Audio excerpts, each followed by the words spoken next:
अभी हम लोग का 1 नंबर हो गया। अभी जो देखेंगे 2 नंबर।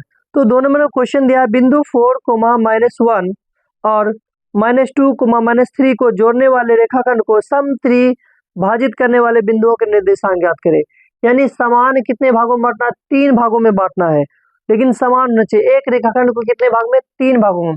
ये हमारा मान लीजिए एक रेखाखंड हो गया और इसको कितने भागों में? 3 भागों में। यहाँ से यहाँ तक मान लिया है कि ए मान लेते हैं इसको, और इसको क्या मान लेते हैं? बी मान लेते हैं। और देखिए इसको मान लेते हैं पी और इसको मान लेते हैं क्यू। तो देखिए यहाँ से यहाँ तक 1 भाग और यहाँ से यहाँ तक 2 भाग और यहाँ से यहाँ तक कितना भाग? 3 भाग। लेकिन तीनों को क्या मानना है? समान मानना। अगर मान के चलिए एक इसको मानते तो एक इसको भी मानना पड़ेगा, एक इसको भी मानना पड़ेगा। ये हमारा किससे बोला है? क्वेश्चन से बोला हुआ है। और दोनों का मान दिया हुआ है, ए और बी का मान दिया हुआ है। क्या दिया हुआ है? 4, -1। फिर बी का जो वैल्यू दिया -2, -3। ये हमारा मान दिया हुआ है। देखिए यहाँ पे जरूरी नहीं कि ए और बी ही मान सकते हैं, यहाँ कुछ भी मान सकते हैं। एम मान सकते हैं, यहाँ एन मान सकते हैं, यहाँ पी मान सकते हैं, यहाँ क्यू मान सकते हैं, बीच में भी कुछ दे सकते हैं। As a choice. यहाँ पे ये नहीं बता रहा है कि नहीं यही चीज मानना है, ऐसा कोई बात नहीं है। अब हमको क्या करना है? इसका मान लगाना है। तो मान निकालते क्या? कौन सा सूत्र? यानी कौन से सूत्र से? विभाजन सूत्र से। देखिए विभाजन सूत्र जो दिया हुआ है, तो पहले देखिए ये हम लोग क्या कौन सा बिंदु निकालेंगे? पी बिंदु निकालेंगे। तो पहले क्या लिखेंगे हम लोग? पी का निर्देशांक। क्या लिखेंगे? पी का निर्देशांक। तो पी का जो निर्देशांक निकलेगा तो फॉर्मूला क्या है? m1 x2 plus m2 x1 बटे m1 प्लस m2 कोमा। उसके फिर क्या लिखेंगे हम लोग? m1 y2 plus m2 y1 बटे m1 प्लस m2। ये हमारा सूत्र हो गया। अब इसमें सिर्फ क्या करना है? मान को पुट करना है। तो देखिए सबसे पहले यहाँ क्या है? पी है, यहाँ पे बराबर दे सकते हैं हम लोग। पी है, पी रख लेते हैं। उसके बाद बराबर, अब m1 देखिए यहाँ से लेकर के यहाँ तक ये m1 हो गया। और उसके बाद देखिए पी के बाद कितना बिंदु है? एक और एक कितना हो गया? 2। यानी m2 का वैल्यू हो गया कितना? 2। और यहाँ से देखिए क्या है? m1 का मान सिर्फ 1, यानी m1 का मान हो गया 1 और m2 का मान 1 और 1 कितना हो गया? 2। m2 का मान लेंगे 2 और m1 का मान क्या लेंगे? 1। देखिए m1 का मान क्या बताया हम? 1। तो 1 ले लेंगे, इंटू है into m2 sorry x2। x2 क्या है? देखिए तो -2 है, -2 ले लें x2। उसके प्लस से प्लस ले लेते हैं। उसके क्या? m2 क्या? 1 और 1 कितना हो गया? 2 इंटू x1 कितना है? 4। तो 4 ले लेते हैं। अब बट्टे है, बट्टे रखते हैं।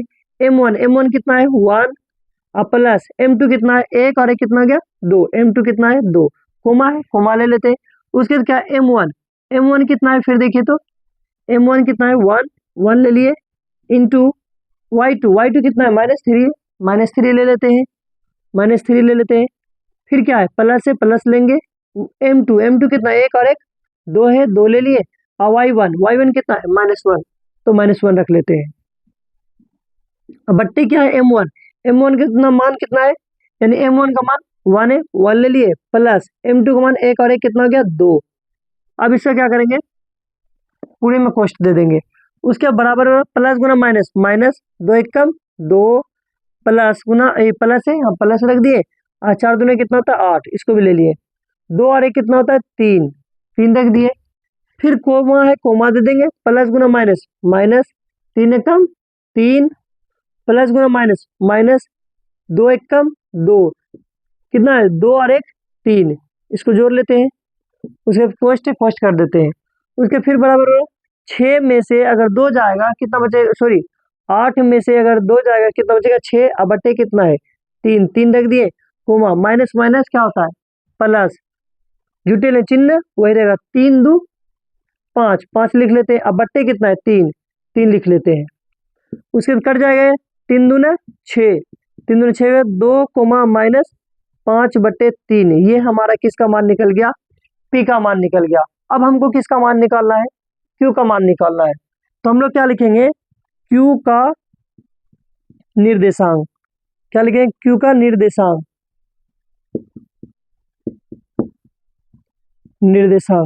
बराबर क्या है? वही फॉर्मूला के m1 x2 plus m2 x1 बटे m1 plus m2 coma m1 y2 plus m2 y1 बटे m1 प्लस m2, ये हमारा क्या है, सूत्र है। अब हमको क्या करना है, मान निकालना है, सिर्फ मान रखना है। तो देखिए m1 का मान कितना है, देखिए m1 का मान यहाँ पे देखिए m1 का मान जो हो जाएगा, अब यहाँ क्या हो जाएगा 2 हो जाएगा, क्योंकि q से पहले किसका मान q का निर्देशांक है, तो q से पीछे लेंगे तो 1 और 1 कितना हो गया 2, यानी m का मान जो हो गया 2 हो गया। उसके बाद x2 कितना है, देखिए तो -2 है, -2 ले लेंगे, कोष्टक में प्लस से प्लस रख दिए। m2 देखिए तो q के बाद कितना 1, तो m2 का मान कितना लेंगे 1 इंटू x1 कितना है, देखिए 4 है, 4 ले लेते हैं। अब बट्टे है, बट्टे रखेंगे, क्या है m1 का मान कितना है 1 और 1 2 है, 2 ले लिए। उसके बाद m2 कितना है, q के बाद 1 है तो 1 लेंगे, कोमा है, कोमा रखेंगे। फिर क्या m1 का मान कितना, मान है 1 और 1 कितना है 2 है, 2 ले लिए इंटू y2 कितना है -3 है, -3 ले लेते हैं y2, प्लस है प्लस m2 कितना है 1 है, 1 रखेंगे। उसके बाद इंटू y1 कितना है -1, तो -1 रखेंगे, बट्टे m1 कितना है 2 है, 2 ले लिए, और m2 कितना है 1 है, 1 रखेंगे, ये हो गया। उसके बाद जो है देखिए यहाँ पे अगर प्लस गुना माइनस, उसके बाद 2 दूना 4, उसके बाद क्या है प्लस है प्लस रख दिए। उसके बाद 4 एक कम 4, अब बट्टे कितना है 2 और 1 3, तो 2 और 1 3 लिख लेते हैं।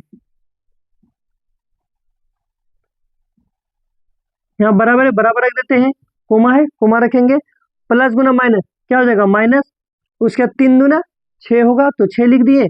उसके बाद यहाँ प्लस गुना माइनस 1 एक कम 1 लिख लिए, बट्टी कितना है 2 और 1 कितना होता है 3, तो 3 लिख लिए। उसके बाद फिर क्या होगा, देखिए 4 में से 4 क्या हो गया कैंसिल, क्या बचा 3 से भाग दे तो 0 आ गया, 0 रख देते हैं। उसके बाद देखिए यहाँ पे माइनस प्लस जुड़े चिन्ह वही रहेगा, 6 और 1 कितना हो गया 7 बटे 3, ये हमारा किसका मान निकल गया, Q का मान निकल गया। तो ये हमारा P और Q दोनों का मान निकाल दिया, यानी P का भी निर्देशांक निकल गया, यहाँ देखिए यहाँ P का भी निर्देशांक निकल गया, और हमारा ये Q का निर्देशांक भी निकल गया।